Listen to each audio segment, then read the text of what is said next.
Hi friends, in today's video I'm sharing 2 meals that can be made for less than $3. These are extreme budget meals that are delicious and filling. As always, if you're on a higher budget, you can customize these recipes to suit the needs of your own family. For my first dish, I'm making spaghetti alla Nerano. This is a dish that was made famous by Stanley Tucci in the CNN series Searching for Italy. He had tasted the zucchini spaghetti dish in Nerano, Italy, and said it was one of his favorite dishes. I love spaghetti with zucchini, so I thought I'd recreate a budget version of this. I recently picked up a 2-pound bag of zucchini for only 99 cents. It had 8 zucchinis in it. I'm not sure I've ever purchased such a good deal. I found that most stores did have zucchini on sale right now, with the average being about 72 cents per zucchini, so that's what I'm using to figure costs for this meal. This recipe utilizes a very interesting cooking method. It calls for deep frying the zucchini in oil. It's going to caramelize the zucchini and give it a sweeter taste and a different kind of a texture. I'm always excited when I find recipes from Italy. The original recipe includes Parmigiano Reggiano, but I'm leaving that out. I eat a lot of spaghetti dishes without cheese, and I find that they're still delicious, but if you wanted to add that in, you can. I'm just going to fry these until they're a nice golden brown. I'll occasionally stir this so that they have even browning on all sides.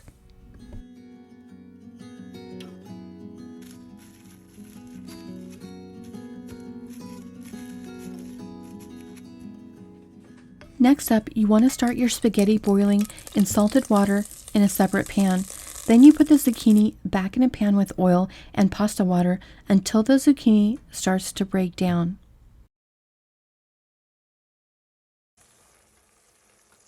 I think we're getting close to what it's supposed to look like here, so I'm going to go ahead and taste it and see what it tastes like. It definitely has a sweet, caramelized flavor. And I think that that is exactly what we're going for. I think I'll add in some garlic powder, and then we should be ready to add in the spaghetti.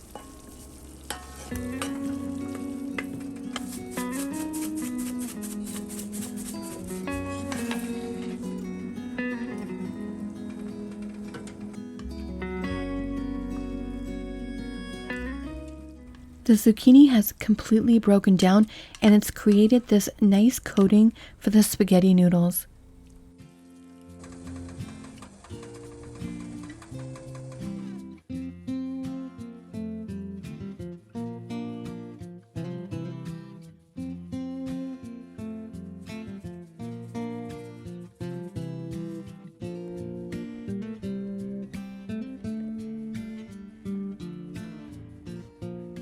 Those caramelized zucchini definitely have a sweetness to them, and I love the sauce that it created for these noodles. It is so full of flavor, and it's well seasoned too. The spaghetti noodles are cooked perfectly.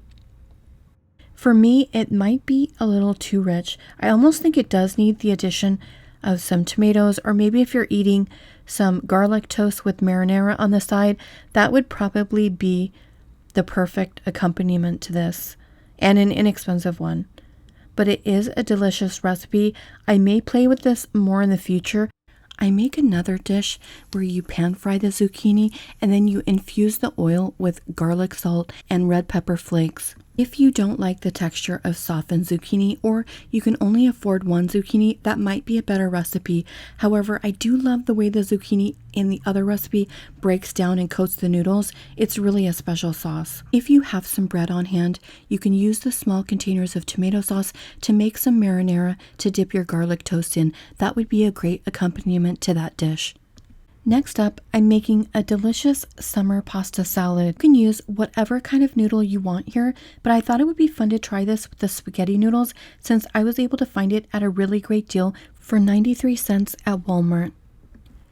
I bought these ingredients for $2.85. However, I don't know that you would need all of the cucumbers or all of the tomatoes. I got these Persian cucumbers for only 42 cents, and the cherry tomatoes were on sale for $1.50 each. You could also use Roma tomatoes in this dish if you can't find a good deal on the cherry tomatoes. English cucumbers would work well in this dish, and if you have to use regular cucumbers, then I would just cut out the seeds so that they're not quite as watery. I'm going to start by making the dressing. You're going to need some oil and vinegar along with a couple spices.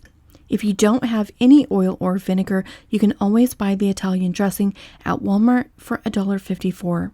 And you should be able to make that last for 2 or 3 salads. I love making my own dressing. It's much cheaper than bottled and gives you a lot more freedom in the kitchen. If I was new to cooking or I didn't own any vinegars, I think I'd probably start by purchasing red wine vinegar because I think it's my favorite in salads. I think most culinary schools tell you to do a ratio of 3-to-1 of vinegar to oil, but I already know what I like, so I'm doing a 1-to-1 ratio. I don't want to have to fight through all that oil to get to the good stuff, especially when I'm talking about a pasta salad, but I suggest starting with a small amount and see how you like it. I like to experiment with my salad dressings. You'll probably want different ratios for different types of meals. This also makes a great marinade to pour over chicken in the crock pot. I'm using extra virgin olive oil here, but you can also use vegetable oil. If you're purchasing bottled salad dressing, those typically have either a soybean oil or canola oil. I'm just making a small amount of this for me, but you could double this and I'll leave the recipe for you. Another option is to just use lemon and oil. It makes such a refreshing salad. Because the lemon is acidic, it takes the place of the vinegar. Now I'm going to taste it and see if I need to adjust any of the seasonings, and if not, I'm going to go ahead and add sugar to it. Sometimes I'll add in honey, but today I'm going to add sugar because I think most people will have that. I plan on making a lot of salads this summer, so if you have one that's especially delicious that you think I should try and share with others, please send it to me in my email or leave me a comment down below.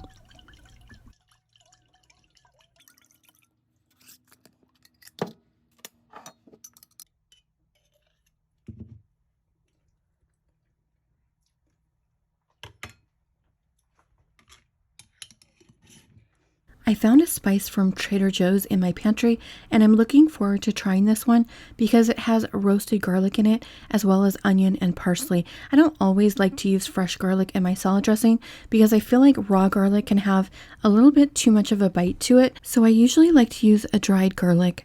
One of my viewers, Thalia Helene, gave me a tip on how to make the perfect pasta, so I'm going to be trying her method today. I'm always a little apprehensive when it comes to trying new things with pasta cooking methods because, as you may already know, I love pasta and I don't want to risk it not turning out right. But another one of my viewers, Pat, has already tried this and she said it worked really well for her, so I think it's definitely worth giving it a shot. She said to add the pasta to the boiling water, and of course I've already salted my water. Then you basically just cover it with a lid and start the timer, just like you normally would for the pasta. I made sure to stir it just a little bit after I added it to the water so that it won't stick together. Then I'm going to be removing this from the heat and start my timer for 7 minutes. That's what this La Moderna says is the correct cooking time for al dente pasta.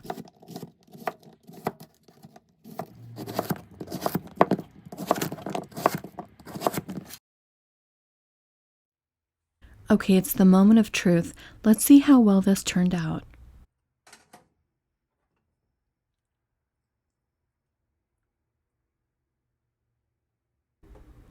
It's perfect. Wow, this is such an easier method than sitting there and tending to it and continually checking it to see if it's perfect. Okay, this is my new spaghetti cooking method. Just set it and forget it. It couldn't get any easier than this. I love when you guys give me tips. We all share tips together. And by the way, if you haven't said hello to me already, I hope that you'll consider doing so because I know a lot of my viewers on a first name basis just from the comments every week. And it's really one of my favorite parts of being a creator is interacting with you guys. I really enjoy it a lot.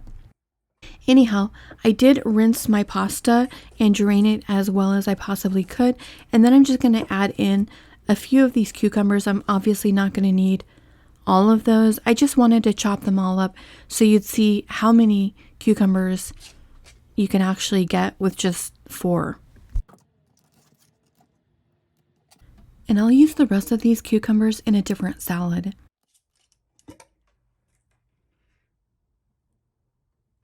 I'll start with a small amount of the dressing, and then I'll see if I need to add any more in.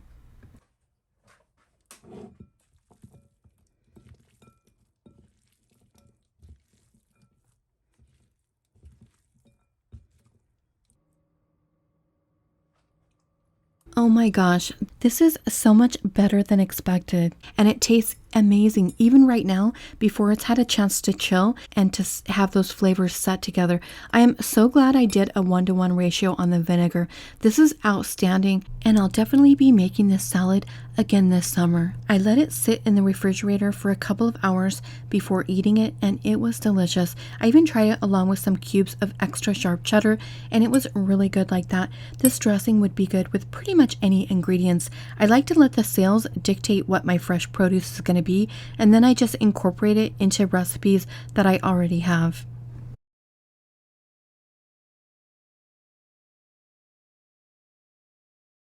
That's it, guys. I hope you liked this video. I have something I want to share with my low carb viewers, but unfortunately I ran out of time, so I'm gonna have to push it on to the next one. Thanks so much for watching, friends, and I'll see you in the next video.